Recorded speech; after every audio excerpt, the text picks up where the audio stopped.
Welcome to SJSO Unlocked. This is our second podcast episode. Everybody's excited. Taylor, are you excited? She's not on camera. Oh, Nobody she's can so see her. excited. Yeah, if you can see her though right now, she's super excited. So Sheriff Hardwick is here with me, of course, and we have a special guest this time, very special guest. Madison Schemitz is joining us in the studio today. If you don't know who Madison is, maybe you've lived under a rock for the past year and a half and you haven't watched any news. But Madison, unfortunately, on June 3rd of 2023, was the victim of a violent crime in Ponte Vedra. She was stabbed multiple times and left paralyzed from the chest down. And since then, Madison has become an inspiration to our community and beyond. And she has just done a lot to give back to our community. And I think the sheriff and I describe her as like our daughter, pretty much. She's kind of like our adopted daughter for the sheriff's office. So Madison, say hello to everyone. Hi.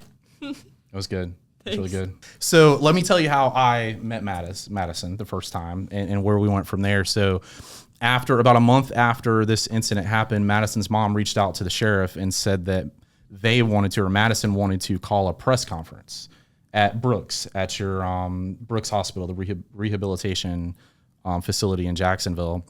And she wanted to address the community. So our first thought was, so this 17-year-old at the time wants to call a press conference. That's usually what we do. So we were a little confused about that. And I'm like, oh, I got to meet this kid. So we set that up. We organized some stuff. I found out very quickly that she was in Brooks under a false name or a different name, right? What was the name? Can you say the name? Because X-Ray. X-Ray? X-Ray. Oh, that's like a code name. Mm-hmm. That's like an Avengers name. My mom was Yankee.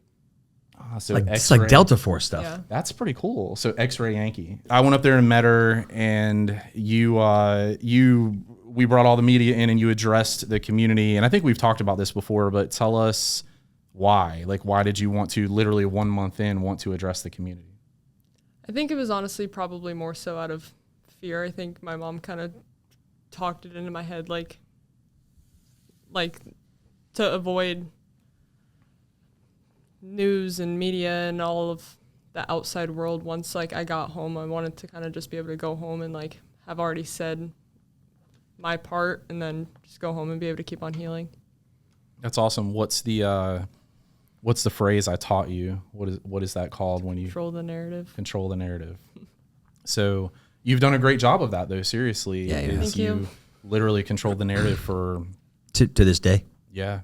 And I think a lot of people don't really understand. You posted that video, that very inspirational video, a year after the incident. And a lot of people don't know that that's what you did, was you controlled the narrative. No one saw that footage until you decided to put it out. Yeah. How hard was it to keep that away from the public? I don't really think it was that hard, just because it was a lot easier to not explain or share things until I had something to explain and share. Very early on, I kind of decided that I was going to Walker graduation, and I made that as my goal, and I made that as something that I would work for in private, and then come down to it, I would walk in front of the entire stadium. And then flash forward a few weeks later, then I posted the video as kind of a year recap of just what I had been doing in private. But it wasn't that difficult to hide necessarily. The people closest around me obviously saw it and knew, but I was able to keep my victories to myself until it was time to share it. Yeah, that's awesome.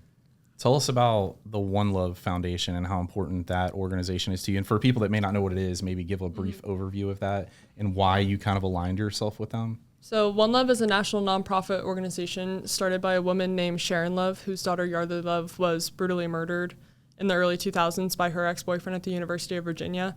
Her mom started it as a way to kind of help inspire and educate other people on domestic violence, dating violence, and all the statistics and what to do when you're involved or what to do when you know someone involved. So very early on, I kind of aligned myself with them and have used my platform to kind of help share One Love's message. That's amazing. The sheriff and I have commented over the past year and a half that we've known you that this is kind of stepping out into left field, so to speak. It's like in law enforcement, you're told not to get close to, families that you work with in this job. And Sheriff, what are your thoughts on that? Like, what is it about this family you think that just connects us, so to speak? It's kind of it's a bigger picture that, of course, and you kind of look in retrospect, as far as like our careers, especially yours and I, has been in the violent, crimes world, majority of our career. And then fast forward 30 years, of course, I become the sheriff, and then I'm faced with the Tristan Bailey case up front. That's the first one.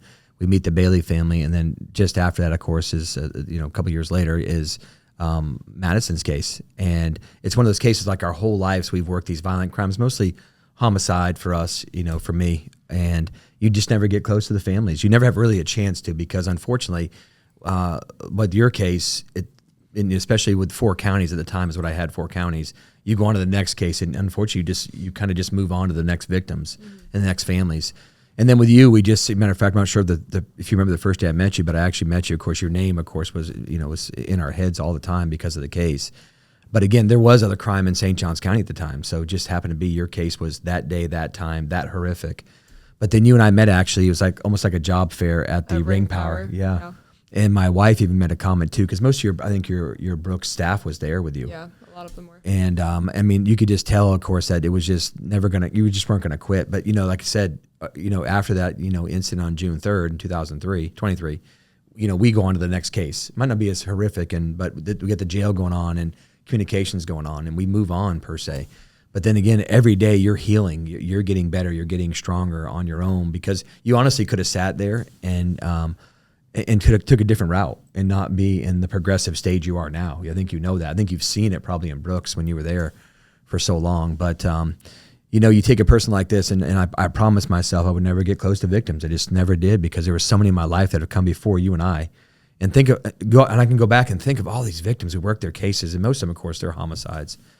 But then, of course, you come into our life with the Bailey family. Just really good timing, to be honest with you, because as we get deeper and darker into our careers, past the 30-year mark, we get a chance to kind of spend time with people like you and laugh and cut up with people like you. That, man, your shoes are, like I said, until I saw your victim impact statement on the night of the sentencing, I didn't know the whole story because I haven't had time.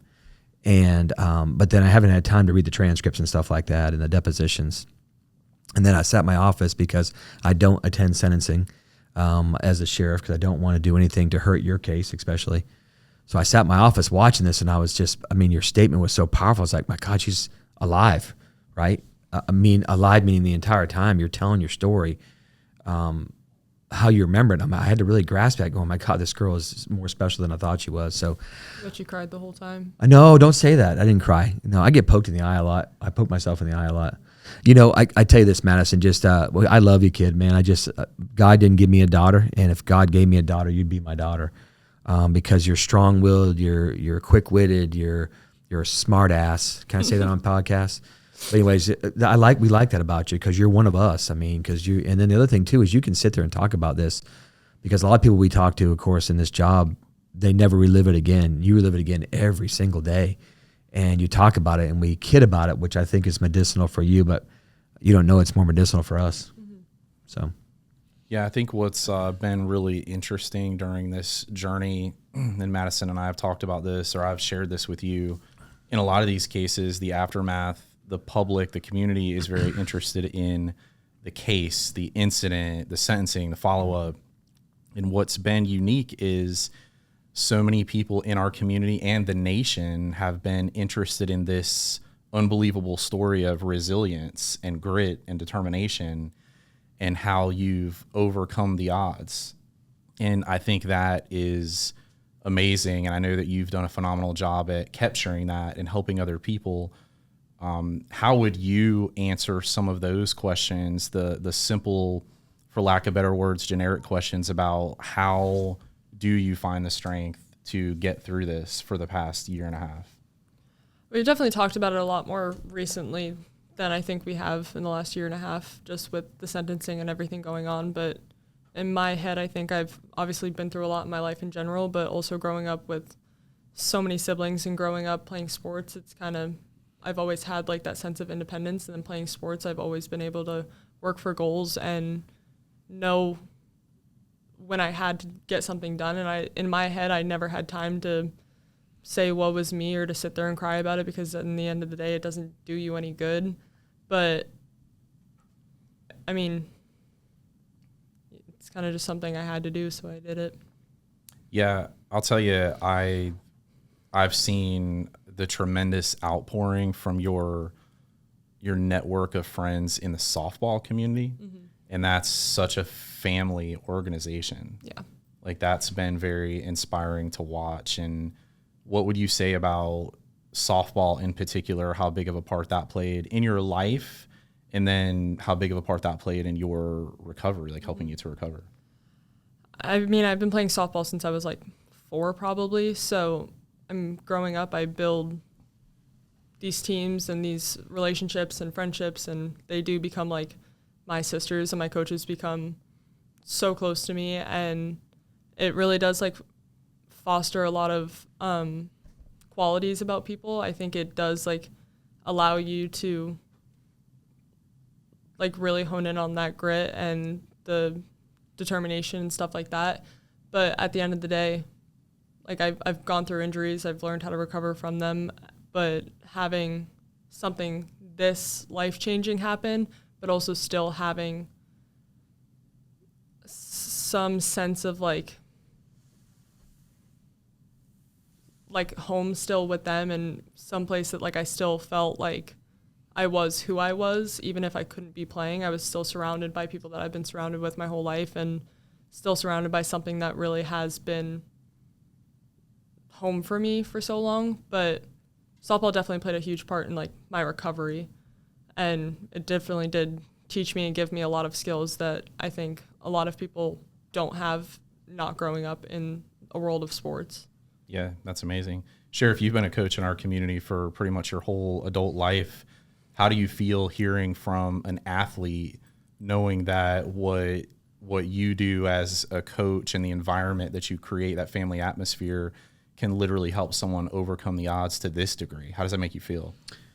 Yeah, you know, it's funny. I just, of course, when I see Madison too, it's that video she sent me too when she stands up out of her wheelchair and, of course, hits those softballs in front of her team. It was something powerful for me, you know, because I have been a coach for almost 30 years here in St. Johns County. And, you know, I've never had this experience, right, where one of my players, one of my teammates, because these kids, we form a bond with them, and she hit the nail on the head, you know, because it's something special, especially when you have a small, I've always had big teams like football teams, so you form a relationship with a smaller, you know, set of the teammates, whether it's offense or defense or inside linebackers, and she's got the same thing, basically. Those softball coaches, they grew up in this sport, and I guarantee a lot of the women that she's played with, you know, towards the end of her career, at the beginning of her career, they started together as kids right here in this community. So you kind of watch each other grow. You watch each other go separate paths. You are friends with certain people, and as you get older, you don't have friendships with them anymore. But these kids all know each other, and I still have that here just from being in St. Johns County and playing youth sports here, and now being a coach here. But you know, again, I'm going to tell you right now, the reason why she's so strong is because of the relationship she had, of course, with her family. That's number one, and God. But also too, the relationship she had with her teammates, and the strength, of course, I'm not going to quit. I never quit my whole life. I haven't quit one time, whether you're in a game and you're losing, or you know you pulled a calf muscle or something, or a hamstring, or you know anything. You haven't quit your whole life. You don't understand it, and now you're not going to knock me down. And for what you did to me on June 3rd, that's not going to knock me down and keep me down. I mean, I just think it all comes together at the end, and that's why she's sitting with us here today. I mean, because it's her, you know, intestinal fortitude that she will never quit, and she's not going to quit. I mean, she's determined in life. Knowing that the doctor said, you're never going to do this. Okay, you just gave me a challenge. Okay, I am going to do that, by the way. You're not going to tell me I'm not going to do something in life. I'm going to do it in my life. So it's pretty powerful. Like I said, I mean, to sit like this with a victim, by the way, I gotta think back on my 31-year career. I don't know as I've done it besides the Bailey family, right? Yeah. So it's something very unique for us to sit here with a person that shouldn't be alive, right? Shouldn't be alive. But she's alive sitting here today, and she walked over here with us to get behind this dais. And it's kind of crazy. It's just it's surreal to me, you know. Like I said, I know we kind of kid around all the time with her, but I love the kid, man. I talk about her all the time when we're around town. You know that, George. You're with me a lot, and my wife and I talk about her. She's powerful, man. And if you think you're somewhere in life, you know, where you can't get back up, you better spend a little time with Madison, because she was told she'll never get back up. Yeah, you know, puts things in perspective. You know, when you think you're having a bad day, remember what she's been through. But not only was Madison, you know, attacked and overcome these odds, and we make this comment that, you know, she wasn't supposed to be alive, because we know what that defendant's goal was, but she has gone on from that to being an inspiration to others. And I know not just locally, but you've had people reach out to you nationally and internationally. Can you talk about some of that and maybe share one or two of those stories of people who have reached out to you? There's been so many from literally all over the place, but it is a lot of people either going through their own domestic violence situation and them telling me how much my story has given them hope or inspired them to leave, or have given them the hope that there is a way out, or people that have gone through situations 20 years ago and then still like are brought back to their own situation and then can look at this and then understand that like it was okay, you did end up okay, and that like you're never alone, you're never stuck. And then it's the same thing with people who are going through their own physical challenges, whether or not it's a disability, an illness, whatever it may be, but people reaching out and just letting me know how much my story and the resilience that I've tried to have has impacted their lives and has impacted their own recoveries in various ways. The funny thing is, Madison, you'll never know any people's lives that you save. You just keep talking and keep preaching, telling your story and not be afraid to have that open door where people can get a hold of you. And it's not, people are always afraid to talk because if you rattle that bee's nest per se. I mean, we hear all the time in our lives, with domestic violence, and it's not just, of course, in the adults, as you know, it's in youth too as well, and it's a lot younger than you at the time. And with that being said, I mean, a lot of times we hear they just don't want to, like I said, shake up that household, especially in adults, because someone's going to lose the house, someone's going to lose the job, someone's going to lose custody of the kids, cars. I mean, all these tangible things in life that we take for granted, But then I look at you, it's like, I mean, it just was a normal day for you. I mean, you're just having lunch with your mom and your friends in daylight in a restaurant in Ponte Vedra. I mean, these things just don't normally happen around here. They just really don't. Mm-hmm. I mean, I think about you all the time too. I'm like, I mean, even just you going to a restaurant now, you going to anywhere outside the house, but you always have this positive attitude. But I know the hair on the back of your neck is standing up. Mm-hmm. It's just, it'll never change. And I wish I could change it for you, but it's just things like that. I mean, I think your medicine's going to be too. I mean, we've talked about this before, but your medicine's going to be is giving back to people and saving lives. I mean, that's just what you have a gift now, and maybe things happen for a reason in life because you're going to save people's lives. There's one thing I wanted to bring up. There's a quote that you often refer to or you often use that's been very inspirational to you. Can you share the story of that quote and what it is? So very early on, when I was still at Memorial Hospital in Jacksonville, I had a respiratory therapist come in at probably closer to 4 or 5 in the morning. And he was an older gentleman. He's probably the nicest, sweetest older guy that you could probably imagine. But he came in, and obviously, like, I was in rough shape at that point, and it was never enjoyable when they came in. But he came in and was telling us his own life story and how he ended up as a respiratory therapist after COVID and all these things, and then shared the "if you're going through hell, keep going" quote by Winston Churchill, and then explained it in a way that really resonated with me, as in, like, if you're going through hell, like, why would you want to stay there? You'd never want to stay there, so you just have to keep going to get out of it. And since then, I've had one chance to speak to him since then and was able to thank him and tell him how impactful that really was for me, but it really did resonate with me, and it's been something that I've continued to share with people. I have it tattooed on me now. So, let's talk about Washington, but let me kind of give a foundation for that. Is part of your being inspirational and helping others is public speaking, using your platform to help others, and you've done that locally, and there was a Brooks commercial that you were in that aired on Thanksgiving Day, during the Macy's Thanksgiving Day Parade. That was aired amazing. All day. I saw it a couple times too. It was during the football game too as well. Yeah, that was awesome, and it's aired throughout the week. Yeah, throughout the week. Yeah. And then your first opportunity to be keynote speaker at a major conference, we had someone reach out to us after you posted that video and invited you to be keynote speaker at a law enforcement conference right outside of Seattle, Washington. Mm-hmm. So Washington State, tell us about that. You came with me. It was awesome. Yeah, I know. It was awesome. Yeah, it was a great opportunity, and I was able to talk to a lot of people, mainly in law enforcement. What was the conference? It was Criminal Justice Information Systems CJS Users Workshop Conference.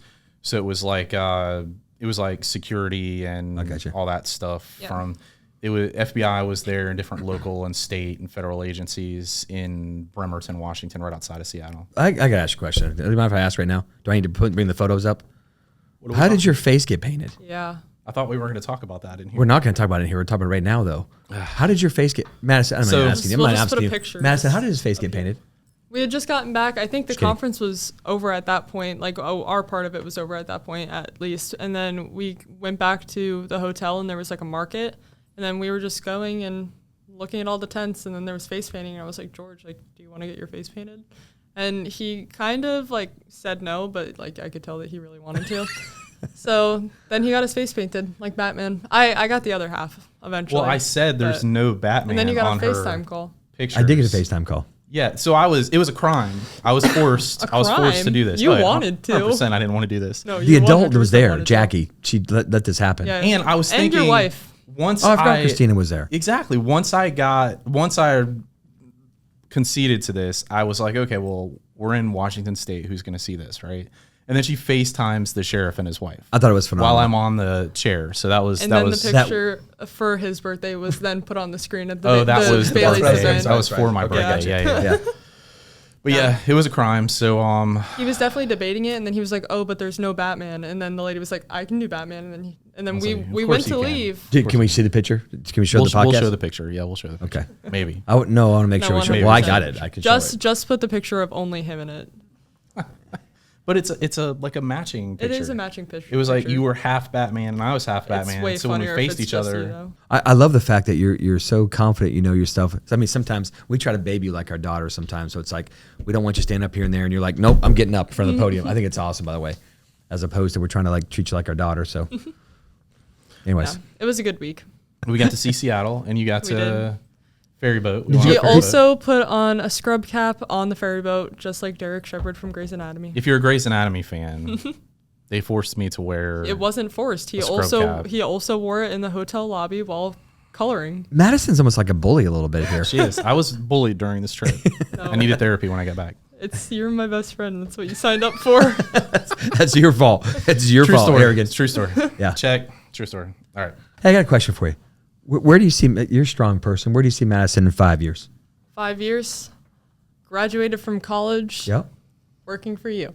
I was hoping you were going to say, because Yeah. I was actually ready to say, we can just stop this right now. You'll be working for Rob Hardwick. Probably that 5 years is a long goal. Yeah. 2. 2. Yeah. Okay. You need to speed college up. I know your grades are stellar. You need to quit telling us stuff. You need to stop telling us stuff. But seriously, so 5 years, college is a must for you? Yeah. Yep. Yeah, definitely a priority to at least have some degree under my belt. And FAU, what is the degree going to be? What are you looking at? I'm honestly not sure. I was looking at law, but doesn't sound as enticing anymore. So maybe communications, maybe, I'm not sure. Next semester I'm taking a public speaking class and a communications class. So Which I think is awesome, by the way. Yeah. Was this the track you're on, education-wise? before this happened, I was like dead set on doing occupational therapy, but after I went through my own occupational You went through it therapy, yourself, yeah. I'm also not that good at math, and that's a lot of math to Is it really? get through school. Yeah, Okay. it's a lot of science and math. Yeah. I probably wouldn't have excelled So very you're far. heading down the occupational therapy field upon graduation. Yeah. That was kind of the goal. Did you plan on playing sports after high school? Throughout my life, it's always been a goal here and there, but I think more so throughout high school, I went through a lot of like other injuries, then that kind of set me back. So you know it was, yeah. So I definitely could have, but the amount of injuries that I actually sustained prior to kind of set me back pretty Okay. far. Just softball? Mm-hmm. Okay. No lacrosse, no hockey. Just Wrestling. softball after I moved. Okay. No, I weightlifted for a year and it was an experience. That's it. We'll just leave Yeah, it there. Just okay. an experience. Yeah, I got it. Okay. Yeah, let's talk about college for a second. How you broke our heart with your college decision. George is in therapy now. I know No, he's still- the community's in therapy. What are you talking about? I know.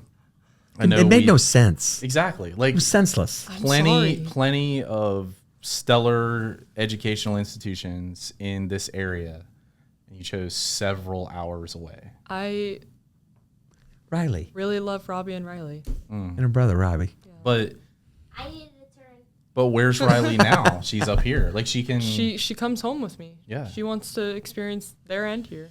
Okay. Yeah.